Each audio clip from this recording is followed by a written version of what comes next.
अलवर के राटनगर में रहने वाली छात्र और दिल्ली विश्वविद्यालय के संगठक हंसराज कॉलेज की प्रथम वर्ष अंग्रेजी ऑनर्स की विद्यार्थी वेणुका सिंह ने बहुत कम उम्र में एक ऑनलाइन अंतर्राष्ट्रीय बुक रिव्यू कंपटीशन आयोजित कर नया कीर्तिमान और नवाचार स्थापित किया है। अपनी तरह के इस अनोखे और नवीन विचार को उसने लाहौर पाकिस्तान की रहने वाली किंजा रफाकत के साथ संयुक्त रूप से क्रियान्वित किया। इस ऑनलाइन अंतर्राष्ट्रीय बुक रिव्यू कंपटीशन में पाकिस्तान, रोमानिया और भारत देश के 40 व्यक्तियों ने हिस्सा लिया। वेणुका ने बताया कि ऑनलाइन कंपटीशन में उम्र की कोई सीमा नहीं थी। इसमें 12 वर्ष के बच्चों से लेकर 40 वर्ष तक के लोगों ने हिस्सा लिया। सबने अंतर्राष्ट्रीय ऑनलाइन कंपटीशन में बड़ी उत्सुकता और जोश खरोश से भाग लेकर अपनी प्रिय पुस्तक के बारे में विचार रखे और अन्य पार्टिसिपेंट्स की प्रिय पुस्तकों के बारे में विचार जानें। आप सभी को मेरा सादर प्रणाम। मैं वेणुका सिंह, पुत्री मेहताब सिंह, जिला अलवर, राजस्थान की निवासी हूँ। हाल ही में 6 जून को मैंने एक ऑनलाइन बुक रिव्यू प्रतियोगिता आयोजित कराई, जिसमें पाकिस्तान से भी मेरी एक सहयोगी रही। इस प्रतियोगिता में भारत, पाकिस्तान व रोमानिया जैसे अन्य देशों से प्रतियोगियों ने उत्साहपूर्वक भाग लिया। इस कार्यक्रम के हमारे मुख्य अतिथि डॉक्टर सुरेंद्र सिंह वैद्वान, प्रोफेसर BSR कॉलेज अलवर रहे। सभी प्रतियोगियों को अन्य किताबों के बारे में जानने व सुनने का मौका मिला। यह कार्यक्रम ऑनलाइन MS टीम्स ऐप पर आयोजित किया गया, जिसमें 9 साल के बच्चों से लेकर चार्टर्ड अकाउंटेंट्स तक भी थे, जिन्होंने उत्साहपूर्वक हिस्सा लेकर इस कार्यक्रम को सफल बनाया। धन्यवाद। निकटवर्ती माजरी भांडा गांव का एक गरीब बना भामाशाह। आपको बता दें, नेत्राम पुत्र मूलाराम निवासी माजरी भांडा जमीन 16 बिस्वा करीब अनुमानित लागत 25 लाख की ग्राम पंचायत कर्णिकोट के स्वरूप सराय ग्राम के शमशान के लिए अपनी निजी भूमि दान दी। उल्लेखनीय है कि सरपंच पिस्ता कैलाश शर्मा और सामाजिक कार्यकर्ता चरण सिंह चौधरी के प्रेरित करने से भामाशाह ने दान दी। ग्राम पंचायत का ऐतिहासिक काम करने पर कर्णिकोट के ग्रामीणों ने नेत्राम का सम्मान किया। स्वरूप सराय गांव में शमशान भूमि की कमी को देखते हुए नेत्राम ने कदम उठाया। नेत्राम का मानना है कि इस जगह सभी अमीर और गरीब को जाना है। सरपंच प्रतिनिधि ग्राम पंचायत कर्णिकोट भाई नेत्राम जी ने जो भामाशाह होने का एक बहुत बड़ा अपना योगदान दिया। ग्राम स्वरूप सराय के लिए शमशान भूमि में इन्होंने 16 बिस्वा के करीब ज़मीन अपनी दान की है। इसके लिए भाई नेत्राम बहुत ही ज़्यादा सराहनीय इनके लिए ये है कि इन्होंने इतना बड़ा दान किया। उसके लिए मैं भाई नेत्राम का और संपूर्ण ग्राम पंचायत कर्णिकोट एवं स्वरूप सराय ग्राम, जो कि 200 साल से उनके पास शमशान भूमि के लिए उपयुक्त ज़मीन नहीं थी, जो भाई नेत्राम ने आज दान में दी, मैं इनका बहुत आभार बताता हूँ।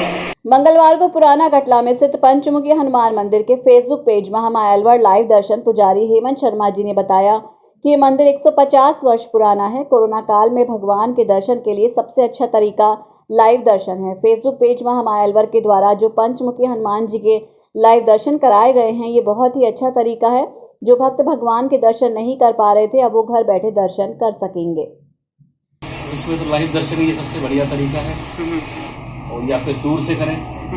जो मंदिर रस्सियाँ लगा रखी हैं इस तरह से करके, सबसे अच्छा तरीका तो लाइव दर्शन ही है। आज महामाया अलवर पेज से लाइव दर्शन कराए गए पंचमुखी हनुमान जी के, क्या कहना चाहेंगे इस विषय में आप? बहुत अच्छा लगा। जितने भी भक्त हैं जो नहीं आ पा रहे हैं, उनको दर्शन हो रहे हैं बाबा के, तो काफ़ी है, मतलब सैकड़ों भक्त थे जो नहीं आ पा रहे हैं, जिनको मेरे को भी देखे काफ़ी टाइम हो गया है। तो वो दर्शन करेंगे, लाइव आरती देखेंगे तो उनको अच्छा लगेगा और दर्शन भी हो जाएंगे। अच्छा, तो इसका आपके चैनल को धन्यवाद। कौन सा मंदिर है ये? पंचमुखी हनुमान जी का मंदिर है, पुराना कटला स्थित जगन्नाथ मंदिर के पास। कितने वर्ष पुराना मंदिर है? कम से कम 150 वर्ष के लगभग प्राचीन मंदिर है। राजा महाराजा के जमाने से बनाया हुआ जगन्नाथ जी के साथ का मंदिर है। अच्छा, लॉकडाउन में पहले, जब लॉकडाउन नहीं था उससे पहले भीड़ थी और अब भीड़ नहीं है, अब कैसे संचालन हो पा रहा है मंदिर का? मंदिर का संचालन तो कर रहे हैं, अच्छी तरफ से कर रहे हैं। कुछ है वक्त जो उनकी तरफ से हो रहा है। अच्छा, ऑनलाइन ट्रांजैक्शन या ऑनलाइन शास्त्र वगैरह कुछ कर जाते हैं, फिर भी भिजवा देते हैं। अच्छा, अपनी तरफ से जो भी सामग्री वगैरह हो जाता है, चल रहा है सारा। अच्छा, बस हो रहा है आपका। क्या नाम है आपका? हेमंत शर्मा। अलवर शहर में पेयजल संकट बढ़ गया है। हर दिन किसी न किसी वार्ड में पानी की समस्या का संकट रहता है, जिसके कारण लोग कभी जलदाय विभाग तो कभी कलेक्ट्रेट में विरोध प्रदर्शन करते हैं। जब समस्या का समाधान नहीं होता है तो लोग सड़कों पर आ जाते हैं। मंगलवार को वार्ड नंबर 18 में काफ़ी महीनों से आ रही पानी की समस्या का समाधान नहीं होने पर लोग अब पानी के टैंकर मंगवा कर गुजारा कर रहे हैं। वार्ड नंबर 18 के निवासियों ने माध्यम टीवी को बताया कि पिछले 4 महीनों से वार्ड में पानी की एक बूंद भी नहीं आ रही है। वार्ड की गलियां इतनी छोटी हैं कि पानी का टैंकर गलियों में नहीं घुसता है। सड़क पर पानी का टैंकर से पानी भरते हैं, लेकिन टैंकरों पर भी पानी की मारामारी होती है। वार्ड के लोगों ने कहा कि काफ़ी बार जलदाय विभाग के चक्कर काट चुके हैं, लेकिन वहां के अधिकारी हमेशा आश्वासन ही देते हैं, समस्या का समाधान नहीं करते। ये समस्या है भैया कि यहाँ 4 महीने हो गए पानी के लिए, इतनी किल्लत है, इतनी परेशानी है। वहाँ जाते हैं तो ना कोई जेईएन सुनता, ना कोई सुनता, कोई भी नहीं सुनता जल विभाग का। फिर यहाँ अवैध कनेक्शन करा रखे हैं, उसके बाद डबल कनेक्शन है। हमारा ऊंचाई पे 5-7 घरों का नल है, वो आता नहीं है बिल्कुल भी। एक बाल्टी जाती समय आएगा तो बताओ क्या करें। और टैंकर भी आते हैं, टैंकर पे भी मारामारी होती है। अंदर टैंकर जाता नहीं है, रोड पे से पानी खींचते हैं। हमारे इतनी बच की नहीं है। 4 महीने हम बिल्कुल सूख गए। बताओ क्या करना चाहिए। जलदाय विभाग गए हो आप, क्या आश्वासन मिलता है जी? मनोमारक जो गए हो आप अधिकारी, क्या कोई नहीं सुनाई करता हमारी। हाँ सोचेंगे, कल सोचेंगे, परसों सोचेंगे, 5 दिन बाद सोचेंगे, उनका सोचना ही पूरा नहीं हो पाता। तो आपका नाम? कुमकुम सोनी। ये बजाजा बाजार तिरकुलिया के पास का मोहल्ला है, नुक्ती का कुआं, महावीर मार्ग। यहाँ पर 2-2.5 महीने से पानी का एक बूंद भी नहीं आ रहा। 3-4 बार हम कलेक्टर साहब के पास भी होके आ चुके हैं, मगर पानी की कोई समस्या का निदान नहीं मिला। पार्षद जी से कहती, पार्षद जी कहते मैं तो पानी की दिक्कत में से चले, वहाँ पर हम जल विभाग में हुआ है, मगर वहाँ से भी कोई हमको वो नहीं मिला कि आ जाएगा पानी, मगर पानी नहीं आ रहा इस महावीर मार्ग में। केंद्र सरकार की ओर से जारी अनलॉक गाइडलाइन में अब बाजार को ज्यादा समय तक खोले जाने का आदेश मिलने के बाद मंगलवार को शहर के संपूर्ण बाजार दिन भर खुले रहे। ऐसे में लोगों की आवाजाही भी काफी बढ़ी। डॉक्टर के शर्मा ने माध्यम टीवी से बात करते हुए कहा कि कोरोना संक्रमण अब पहले से काफी कम हुआ है, लेकिन कोरोना भी गया नहीं है। लोगों को प्रोटोकॉल का पूरा ध्यान रखना चाहिए, तब कहीं जाकर हम इससे मुक्ति पा सकेंगे। अगर भीड़ ज्यादा रही और लोगों ने मास्क नहीं लगाया तो इसका संक्रमण दोबारा से फैलने की पूरी संभावना बनी रहेगी। उन्होंने माध्यम टीवी के माध्यम से लोगों से अपील की है कि वो मास्क लगाकर रहें और प्रोटोकॉल का पूरा ध्यान रखें। अपना लॉकडाउन थोड़ा अनलॉक कर लिया गया है। बाजार भी 4 बजे तक खुलेंगे। लोग वहाँ बाजार में ऐसे घूमेंगे जैसे मेले के अंदर घूम रहे हैं। जिस प्रकार पहली लहर के बाद हमने सोचा था कोरोना चला गया, ऐसी गलती इस बार किसी को नहीं करनी है। हो सकता है तीसरी लहर, जितने वैज्ञानिक लोग कह रहे हैं तीसरी लहर भी आएगी। तीसरी लहर को लाने के पीछे सारी गलतियां जनता की रहेगी। नंबर 1, बाजार खुलने के बाद बाजार में जिस प्रकार भीड़ होगी, लोग सोशल डिस्टेंसिंग की पालना नहीं करेंगे, लोग मास्क नहीं लगाएंगे, एक दूसरे के घुलेंगे मिलेंगे, सैनिटाइजर का साबुन नहीं रखेंगे, 2 गज की दूरी की मान के रखेंगे। तो इन सब चीजों से वापस कोई बड़ी बात नहीं है, तीसरी लहर भी आ जाए। सबकी कोशिश ये होनी चाहिए, प्रशासन, शासन भी और आम जनता का भी पूरा कर्तव्य है कि इस प्रकार की तीसरी लहर को रोका जाए। इसके लिए सबसे इम्पोर्टेंट चीज है कि इस सारी गाइडलाइन की पालना करनी है। 4 बजे तक बाजार भी जाएं तो ग्रुप में नहीं जाएं, सोशल डिस्टेंस मेंटेन करके रखें। जहां तक हो सके एक मेरा निवेदन लोगों से और भी है, कुछ लोगों को गलतफहमी है, लेकिन कहीं गलतफहमी भी ना पड़े। वैक्सीनेशन से ही इस बीमारी का बचाव है। जिसका आपके पास प्रॉपर इलाज नहीं हो, उसका बचाव वैक्सीनेशन से ही हो सकता है। तो जितने लोगों ने वैक्सीनेशन करा लिया उन सबको मैं बधाई देना चाहता हूँ। वो अपने अड़ोसी पड़ोसी को, आसपास को, मित्रों को, मिलने वालों को, रिश्तेदारों को, सबको मोटिवेट करके उनको भी वैक्सीनेट कराएं, क्योंकि हम नहीं चाहते कि भारत देश के अंदर वापस कोई इकोनॉमिक क्राइसिस हो तीसरी लहर के कारण। तीसरी लहर आए भी तो इतनी आए जो निरंतर में रहे, जैसे दूसरी लहर बिल्कुल नियंत्रण से बाहर आई।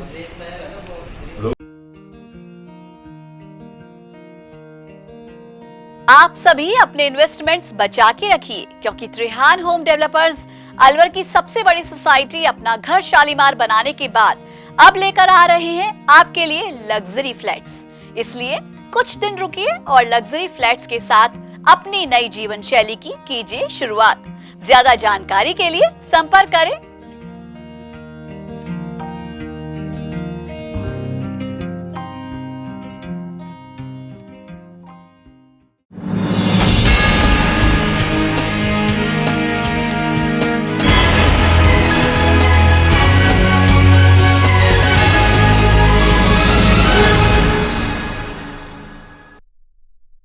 पूर्व केंद्रीय मंत्री भवा जितेंद्र सिंह और श्रम राज्य मंत्री टीकाराम जूली के साथ पीसीसी सदस्य मुंडावर श्रीमती कविता यादव ने सीएचसी मुंडावर, शाहजहांपुर, नीमराणा, ततारपुर का दौरा किया और दौरे के दौरान श्योपुर चौराहे पर स्थित कर्म विद्या मंदिर स्कूल में राशन किट वितरण और मास्क वितरण कार्यक्रम का उद्घाटन किया। अलवर शहर में जलदाय विभाग द्वारा एक दिन छोड़कर एक दिन पानी की सप्लाई को शहर विधायक संजय शर्मा ने गलत ठहराया है। उन्होंने जिला कलेक्टर सहित जलदाय विभाग के अधिकारियों से इस निर्णय की समीक्षा करने को कहा है। इस दौरान शहर विधायक संजय शर्मा ने माध्यम टीवी को बताया कि बहुत से लोगों के पास पानी को स्टॉक करने की जगह नहीं है। इसके अलावा सप्लाई का समय भी नहीं बढ़ाया जा रहा है। ऐसे में अधिकारियों से फोन पर वार्ता कर उनसे रोजाना शहर में पेयजल आपूर्ति करने का आग्रह किया गया है। विधायक के अनुसार शहर में मुख्यमंत्री की बजट की घोषणा के तहत 16 नए बोरिंग के प्रस्ताव में उनके द्वारा जलदाय विभाग को दिए जा चुके हैं। हमें जानकारी मिली कि अलवर शहर में एक्शन साहब ने एक दिन छोड़ के एक दिन पानी देने के आदेश संबंधित एईएन को दिए हैं। तो मैंने आज एडिशनल चीफ इंजीनियर मैंने जिला कलेक्टर महोदय को, एडीएम सिटी साहब को, उसके साथ साथ एडिशनल चीफ इंजीनियर साहब को, एससी साहब को और एक्शन साहब को फ़ोन पर आग्रह किया है कि जिन क्षेत्रों में आपने एक दिन छोड़ के एक दिन कर रखा है वहाँ भी आप 15 मिनट से पानी ज़्यादा दे नहीं पा रहे हैं, पहली बात। दूसरी बात, जिन क्षेत्रों में आपने अब इस व्यवस्था को लागू करने का प्रयास कर रहे हैं, लागू किया है, बहुत सारे स्थान ऐसे हैं जहां हमारे बाशिंदे जहाँ रह रहे हैं कॉलोनीज़ में, उनके पास स्टोरेज की कैपेसिटी नहीं है। और एक दिन छोड़ के एक दिन भी यदि आप 15 मिनट ही पानी देंगे तो ये न्यायोचित नहीं है। तो मैंने हमारे सभी अधिकारियों से आग्रह किया है कि इस व्यवस्था में रिव्यू करें और प्रतिदिन पानी अलवर शहर की जनता को मिले, इसके लिए मैंने उनसे आग्रह किया है। और मैंने साथ ही साथ उनको ये भी आग्रह किया है क्योंकि गर्मी का मौसम है, कोरोना अभी ख़त्म नहीं हुआ है, कोरोना का संक्रमण बदस्तूर हमारे शहर के बीच में है, फैल भी रहा है। तो ऐसे में जब जनता को पानी नहीं मिलेगा तो जनता जलदाय विभाग के ऑफिस में जाएगी, हमारे पास भी आएगी, कलेक्टर साहब के ऑफिस में जाएगी, तो उससे संक्रमण फैलने का अंदेशा रहेगा। तो मैंने हमारे तमाम अधिकारियों से फ़ोन पे अभी आग्रह किया है, कलेक्टर साहब को भी आग्रह किया, एडीएम साहब को भी किया, एडिशनल चीफ साहब को भी, एससी साहब को, एक्शन साहब को आग्रह किया है कि आपने जो व्यवस्था लागू करी इस पर रिव्यू करें, इस पर पुनर्विचार करें और शहर में जिस प्रकार से पानी नियमित प्रतिदिन मिल रहा है उसी को ही लागू रखें, जनता को राहत प्रदान करें। और जिन क्षेत्रों में जो दूरस्थ क्षेत्र है जिसका ये आड़ ले रहे हैं कि टेल एंड्स पे हैं, उन क्षेत्रों में पानी के टैंकर के माध्यम से पानी पहुँचाएँ। उस पर मुझे ये आश्वासन दिया गया है कि हम इस पर रिव्यू कर रहे हैं और कोई ना कोई फ्रूटफुल निर्णय लेकर के अलवर शहर की जनता के हित में जलदाय विभाग निर्णय करेगा। मंगलवार को अलवर में भी पूर्व मुख्यमंत्री वसुंधरा राजे के नाम से जन रसोई की शुरुआत की गई। वसुंधरा मंच के नेतृत्व में सामान्य चिकित्सालय के सामने 2 बड़े बैनर लगाकर गरीबों को खाना बांटा गया। इस दौरान पूर्व कैबिनेट मंत्री डॉक्टर रोहतास शर्मा ने मीडिया को बताया कि कोरोना की दूसरी लहर में लॉकडाउन लगने के कारण शहर की होटल, ढाबे सब बंद हैं, जिस कारण गरीबों और जरूरतमंद लोगों को भोजन की दिक्कत आ रही है। इसलिए आज वसुंधरा जन रसोई का शुरुआत की गई है जिसमें गरीबों को भोजन मिल सके, उन्हें किसी भी तरह की कोई परेशानी ना हो। इस दौरान पूर्व कैबिनेट मंत्री ने कहा कि 10 लोगों से राय शुमारी लेकर देख लो, उन 10 लोगों में से 9 लोग वसुंधरा राजे का नाम ही लेंगे और वो कहेंगे कि बेस्ट तो वसुंधरा राजे ही है। आज वसुंधरा रसोई का कार्यक्रम आयोजन किया गया। गरीबों को या संपन्न भी लोग हैं जिन जयपुर में, अलवर में जो लोग आते हैं, क्योंकि प्रॉब्लम ये है कि लॉकडाउन के कारण होटल आटल सब बंद है, खाने का कोई व्यवस्था नहीं है, तो हमने उनके लिए खाने की व्यवस्था की। महामारी है इसलिए भोजन की व्यवस्था की है। क्या पार्टी के द्वारा वसुंधरा जी को साइडलाइन किया जा रहा है? क्या कैसे साइडलाइन आप कैसे कह सकते हो? ये सब पत्रकारों का, आम लोगों का सोच है। फ्रंट में कहीं पे भी नहीं आ रही है। Senior vice president of Bharatiya Janata party नहीं, कहीं पे भी नजर नहीं आ रही है। नजर इसलिए नहीं आ रही, कोविड के कारण पहले वो उसमें आइसोलेशन में रही, फिर उनका बेटा को तकलीफ हुई, फिर उनकी पुत्र वधू बीमार चल रही है हॉस्पिटल में, तो वो उनकी देखरेख में है। तो ऐसा नहीं है कि उनको काम सब जगह दिया गया, लेकिन वो उनकी पारिवारिक व्यवस्था के कारण जो है हमने इनवाइट नहीं किया। मैं कौन होता हूँ? ये वसुंधरा मंच वाले लोग हैं। ये एक सोशल ऑर्गेनाइजेशन है वसुंधरा जी का, गांव-गांव, ढाणी में जन सेवा करता है वसुंधरा मंच। ये आयोजन भारतीय जनता पार्टी का नहीं है, यह आयोजन वसुंधरा मंच का कार्य है। जयपुर में ग्रेटर मेयर को निलंबित करने की कार्रवाई के विरोध में मंगलवार को अलवर में भी भाजपा के कार्यकर्ता सड़क पर उतरे। अलवर शहर विधायक संजय शर्मा, जिला अध्यक्ष संजय नरोका सहित भाजपा के कार्यकर्ताओं ने कलेक्ट्रेट के बाहर विरोध प्रदर्शन कर धरना दिया और सरकार के खिलाफ जमकर नारेबाजी की। इस दौरान शहर विधायक संजय शर्मा ने कहा कि हर मोर्चे पर फेल हो चुकी कांग्रेस सरकार अब मनमर्जी करने पर तुल गई है। जयपुर में मेयर को निलंबन करने की कार्रवाई सही नहीं है, वहीं सरकार भाजपा के मेयर को निलंबित कर खुद ही फंस गई है। क्या विरोध प्रदर्शन है आपका? देखिए, कांग्रेस पार्टी का कभी भी लोकतांत्रिक व्यवस्थाओं में विश्वास नहीं रहा है। जब जब कांग्रेस की सरकार केंद्र में रही, उन्होंने गैर कांग्रेस सरकार को राष्ट्रपति शासन के माध्यम से हटाने का काम किया। चाहे इंदिरा जी का कालखंड हो, चाहे राजीव जी का कालखंड हो, चाहे नरसिम्हा राव जी का, जो भी प्रधानमंत्री कांग्रेस के रहे, उन्होंने बहुमत वाली सरकारों को, चाहे विपक्ष की सरकार थी, उनको हटाने का काम किया। उसके साथ साथ अब चूँकि केंद्र में सरकार इनकी है नहीं, राजस्थान के अतिरिक्त ज़्यादातर राज्यों में इनकी सरकार साफ हो चुकी है। राजस्थान में इनको जनता ने मौका दिया है। तो अभी नगर निकाय के चुनाव में जिस प्रकार से जयपुर की जनता ने भारतीय जनता पार्टी के पक्ष में मतदान करके आदरणीय सौम्या गुर्जर जी को महापौर पद पर बैठाया, भारतीय जनता पार्टी को बहुमत दिया, अशोक गहलोत जी और उनकी पूरा मंत्रिमंडल और कांग्रेस पार्टी इस चीज़ को बर्दाश्त नहीं कर रहे थे। वो बार बार इस मौके की ताड़ में थे कि किस प्रकार से बहुमत वाले बोर्ड को हटाया जाए, आदरणीय सौम्या गुर्जर जी को हटाया जाए। और जो कमिश्नर आयुक्त के अधीन रह के काम करता है, प्रोटोकॉल में महापौर प्रथम नागरिक होता है, जैसे हमारे यहाँ नगर परिषद में प्रथम नागरिक है, उसी प्रकार से महापौर प्रथम नागरिक होता है। जो भी अधिकारी उस तदनिष्ठ काम करते हैं, बार बार वहाँ पे आयुक्त महोदय हमारे महापौर को नीचा दिखाने का काम कर रहे थे, उनके कामों को रोक रहे थे, उनके साथ बदतमीजियाँ कर रहे थे और उनको प्रताड़ित कर रहे थे। उनको दंडित करने की बजाय, अधिकारी को हटाने की बजाय महापौर को हटा करके कांग्रेस ने जो दुस्साहस किया है। साथ ही साथ मैं अशोक गहलोत जी से पूछना चाहता हूँ कि 1 साल पहले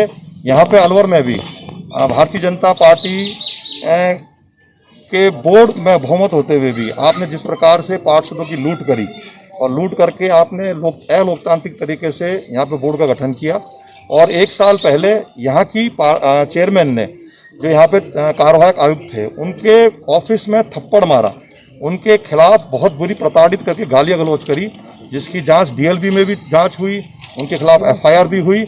इतना बड़ा कृत्य होने के बाद और बहुत सारे पार्षद, कांग्रेस पार्टी के पार्षद भी और भारतीय जनता पार्टी के पार्षद भी उस वक्त सरकार से मांग कर रहे थे कि वर्तमान चेयरमैन के खिलाफ कार्रवाई हो, लेकिन कांग्रेस की सरकार ने कार्रवाई नहीं करी, क्योंकि ये कांग्रेस की चेयरमैन है, कांग्रेस का बोर्ड है और सौम्या गुर्जर जी का कोई अपराध नहीं है और केवल भारतीय जनता पार्टी का महापौर है, उसको हटा करके अशोक गहलोत जी ने लोकतांत्रिक व्यवस्थाओं को ध्वस्त करने का काम किया है। आज संपूर्ण राजस्थान में भारतीय जनता पार्टी का कार्यकर्ता जिला मुख्यालयों पर, मंडल स्तर पर, बूथ स्तर पर इस विरोध प्रदर्शन के कार्यक्रम के माध्यम से गहलोत सरकार का विरोध कर रहा है और उनको आगाह कर रहा है कि आप इस निर्णय पर पुनर्विचार करें और आने वाले समय में सौम्या गुर्जर जी को वापस उस पद पर बैठा करके लोकतंत्र की व्यवस्था में विश्वास कीजिए, लोकतंत्र को जिंदा रखने का काम कीजिए, वरना राजस्थान की जनता सड़कों पर उतर कर गहलोत सरकार का जबरदस्त विरोध करेगी।